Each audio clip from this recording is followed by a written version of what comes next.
Hi, I'm Dave Soroka, Marketing Manager for USB 2 and Automotive Worldwide Marketing Manager for Strategy. And we're here today to show you USB SmartHub technologies specifically for automotive.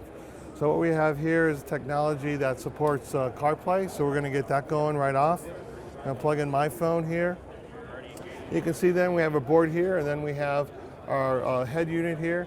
And you can see now that CarPlay is connecting. And so here you get the splash screen from CarPlay, different applications for music and whatnot. We'll go back to the music. And we can start some music playing here. And the nice thing here with our hubs, while it's in CarPlay, you still have data going to the other ports. So this is our third generation supporting CarPlay in our hubs. The neat thing that we've done now is add in power delivery into our devices. So now I'm going to start putting in, connecting a laptop, a Lenovo laptop. And again, the power delivery now, you can support up to 100 watts per port. So here you can see that the laptop is drawing about 20 volts and 2.5 amps. And now we're going to put in another device here. And you can see here that it's going to be charging slowly. So here it's charging at 5 volts and about 1.5 amps. And the thing that we've done here is we do the power delivery spec, but we also do something called power balancing. So with power balancing, then you can optimize and lower your overall cost by lowering the cost for the power components on the board. So this supports about 60 watts of power.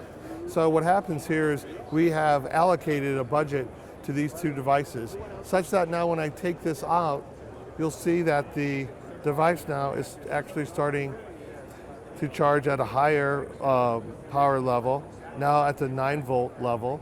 And oftentimes on the screen, it'll say charging rapidly, but this time it did not. So the last thing we did, and again, what we're trying to do is add as much functionality into the hub as we can. So in the automotive, they're very concerned about the thermal differences now that they're supplying so much power over these ports. So I'm going to start this guy up real quick, and we're going to heat up the devices. We have the capability to measure temperature and respond to temperature. So you might be able to see these LEDs here. That means when it's all lit, it's 20 volts there. But when we fire this guy up and start to heat it up, you'll see that it's going to throttle back down, and then if it gets too hot, it actually will shut off.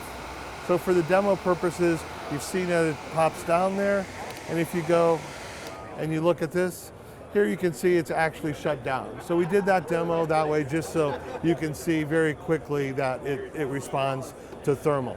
And again, all these capabilities are wrapped up and in the silicon and supported in the silicon hub. That's why we call it a smart hub, because you get so much functionality, system functionality in the device.